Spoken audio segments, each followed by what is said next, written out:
반갑습니다. 말씀과 함께 하루를 시작하는 주님의 백성들을 예수님의 이름으로 축복합니다.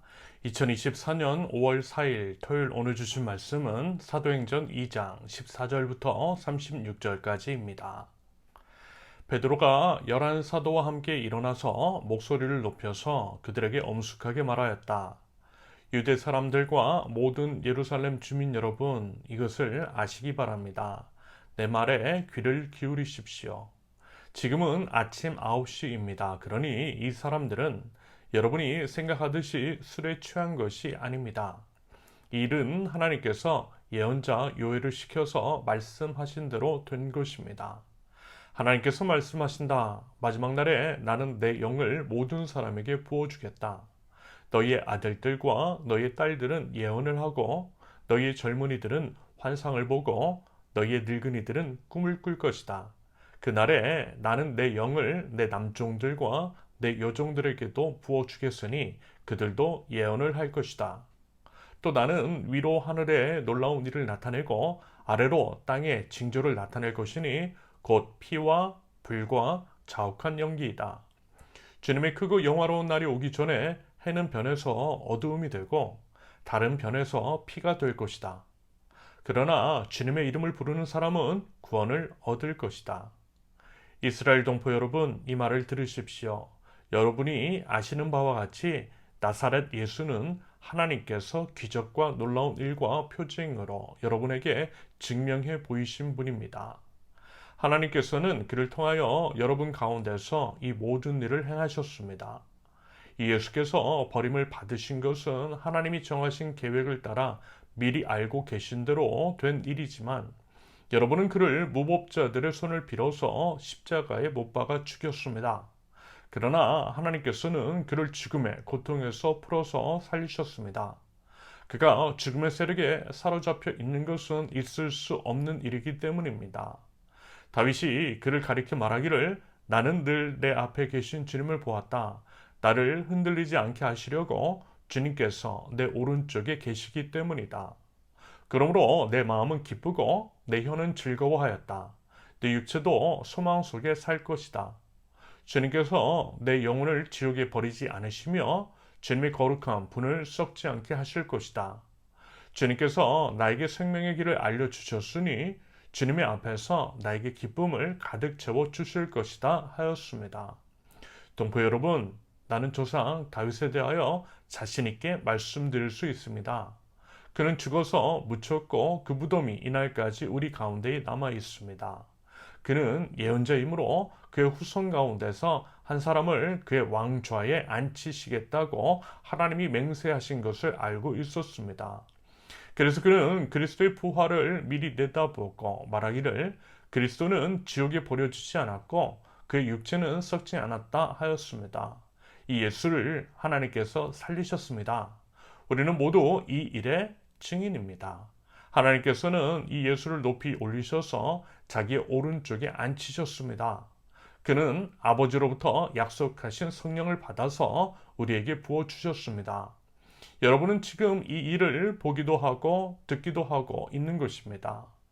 다윗은 하늘에 올라가지 못하였으나 그는 이렇게 말하였습니다. 주님께서 내 주님께 말씀하시기를 내가 내 원수를 내 발 아래에 굴복시키기까지 너는 내 오른쪽에 앉아 있어라 하셨습니다. 그러므로 이스라엘 온 집안은 확실히 알아두십시오. 하나님께서는 여러분이 십자가에 못 박은 이 예수를 주님과 그리스도가 되게 하셨습니다. 아멘. 오늘 본문은 오순절 성령 강림 사건을 통해 예루살렘 거리가 소동하였을 때 베드로와 11사도가 일어나서 예루살렘 거리를 향해 설교하는 장면의 기록입니다. 그리고 그 내용은 성령 강림 사건에 대한 해명으로 시작합니다. 우선 베드로는 15절의 기록처럼 아침 9시이므로 사람들이 판단하는 것처럼 술에 취한 것은 아니라고 말합니다. 누가 이른 아침부터 술을 마시고 술주정을 하겠느냐라고 하는 상식적인 판단에 따른 호소인 거죠. 그러면서 이번에 벌어진 사건은 16절 이하의 표현처럼 다름 아닌 구약의 선지자 요엘을 통해 선포된 예언의 성취라고 단언합니다. 말세에 하나님께서 성령을 부어주실 것이고 그에 따라 젊은이들은 환상을 보고 늙은이들은 꿈을 꿀 것이며 남종과 여종들이 예언할 것이요 하늘과 땅에서 피와 불과 연기와 같은 징조가 해와 달의 변화가 나타날 것이라는 바로 그것입니다. 그것이 지금 일어난 것이라는 거죠. 그런데 여러분, 사도 베드로가 인용을 했던 예언이 과연 이루어진 것이 맞는 것일까요? 사실 문자적으로만 보면요, 겉으로 드러난 사건 중에서 요엘이 예언한 것과 일치하는 사건은 하나도 없습니다.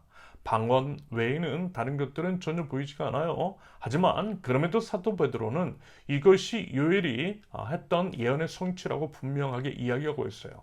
그러면 그는 왜 그랬을까요? 그 이유를 알기 위해 우리는 먼저 요엘이 말한 예언의 핵심이 무엇인지를 알아야 합니다. 그리고 그 핵심은요, 하나님께서 성령을 부어주실 것이라는 것과 누구든지 주님의 이름을 부르는 자는 구원을 얻을 것이라는 것, 바로 그것인 거죠. 방언, 예언, 환상, 꿈, 이런 것들은 핵심과 본질이 아니고요. 그저 여러 현상 중 하나일 뿐이라는 것입니다. 그런다고 할 때 성령님께서 부어주신 것은 분명했어요. 강한 바람 소리 같은 것이 온 집에 가득했고 불의 혀같이 갈라지는 것이 보였기 때문입니다. 게다가 배우지도 않은 외국어가 입술을 통해 터져 나왔어요. 그것들을 통하여서 성령님께서 임하셨고 성령님의 역사가 바로 이것이라는 것을 확신할 수 있었습니다. 그러므로 요엘의 예언의 핵심이 성령님께서 임하신 것은 분명했어요. 그것이 이루어졌다라는 거예요. 이어서 사도 베드로는요, 사람들의 입술을 통해서 나오는 말의 내용에 주목했을 것 같아요. 그리고 그것은 분명 하나님의 큰 일이었잖아요. 하나님의 큰 일은 다름이 아니라 예수 그리스도를 통한 십자가 죽으심과 구원, 하나님의 구속 사역인 거죠. 주님의 이름을 부르는 자는 구원을 얻을 것이라는 하나님 나라 복음의 선포였습니다. 다만 여기서 이제 말씀하고 있는 주님이 누구이신지는 알려줄 필요가 있었어요. 그래서 이제 그에 대해 부연 설명을 합니다. 그것이 22절부터 24절까지의 기록입니다. 그리고 그 말씀의 핵심은 뭐냐면요, 나사렛 예수님께서 그리스도이시라는 것. 예수님은 십자가에 죽으셨지만 부활하셨다라고 하는 것, 바로 그것입니다. 이어지는 말씀에서도 계속 증언하는 내용이 결국 예수 그리스도께서 다윗이 예언한 분이시라는 것, 예수님 안에 생명이 있다라고 하는 것, 예수님이 구세주이시라는 것에 대한 설명인 거죠. 그러면서 이제 마지막으로 사도 베드로는 예수 그리스도를 지금 자신의 설교를 듣고 있는 이스라엘 사람들, 유대인들이 십자가에 못 박았다라고 말함으로써 성령 강림 사건에 대한 설교를 마무리 짓고 있습니다. 저는요, 이 모습, 즉 이제 사도 베드로가 성령 강림 사건을 과거 요엘 선지자의 예언과 결부시켜 설명하고 해석하는 것들을 바라보면서 문득 이런 생각이 들었습니다. 핵심을 파악하는 것이 중요하다라고 하는 생각. 예언의 핵심이 무엇인지를 파악하고, 그래서 이제 비록 부수적인 현상은 달리 보였지만 그럼에도 이 예언이 이루어졌음을 구체적인 근거를 통하여서 침착하게 설명을 했던 사도 베드로. 참으로 성령님께서 주시는 지혜가 있는 사람이라고 할 수 있겠습니다. 여러분, 핵심을 파악하는 능력, 통찰력, 지혜, 여러분 이런 것들은요, 당연히 하나님으로부터 오는 능력이겠죠.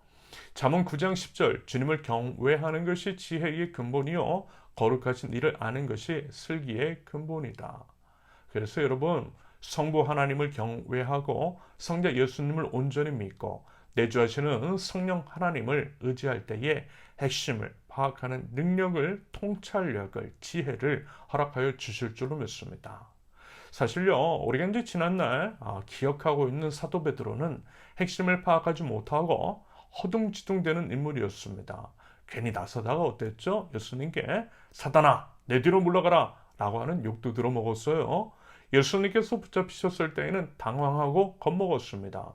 그저 그런 인생 보잘것없는 사람이었던 베드로입니다. 그런데 부활하신 예수 그리스도를 체험하고 예수님을 다시 붙잡고 온전히 주님을 믿고 따랐을 때에 사람이요 완전히 달라졌어요. 오늘 말씀에서 살펴본 것처럼 비겁하게 도망이나 다녔던 그 베드로가 맞나 싶을 정도로 당당하게 사람들 앞에서 예수 그리스도를 증거했다라는 것입니다. 그것도 성경의 분명한 근거를 대면서요, 예언과 드러나는 현상의 핵심을 연결지으며 예수님의 그리스도이심을 드러냈다라는 것입니다. 그런 지혜와 통찰력을 소유한 능력자가 되었다는 거예요. 여러분, 이것들 모두 주님께서 주신 능력이라는 것입니다. 우리 주님께 온전히 붙어 있고요, 그 주님을 의지할 때에 우리에게 능력과 지혜와 담대함을 주셨어요. 우리를 통하여서 하나님의 큰 일을 이루어 주실 줄은 믿습니다. 부디어 우리 그 믿음과 기대로 우리 주님을 의지하며 나아가되 말과 삶으로서 예수님의 그리스도이심을 분명하게 선포하며 나갈 줄 아는 저와 여러분들 모두 되실 수 있기를 예수님의 이름으로 축원합니다. 함께 기도합니다. 이미 죽은 저희를 구원하신 우리 주 예수 그리스도를 찬양하며 주님을 의지합니다. 주님의 능력과 사랑으로 함께하여 주시며 저에게 무엇보다 말씀을 깨닫고 분별하며 핵심을 깨닫는 지혜와 말씀대로 살아갈 수 있는 믿음 그리고 용기를 허락하여 주시옵소서. 다시 오실 예수 그리스도를 기대하고 바라며 저희 모든 삶을 통하여서 하나님 나라 복음을 증거하며 나아갈 줄 아는 저희 될 수 있도록 성령님 능력과 힘을 더하여 주시옵소서. 예수님의 이름으로 기도합니다. 아멘.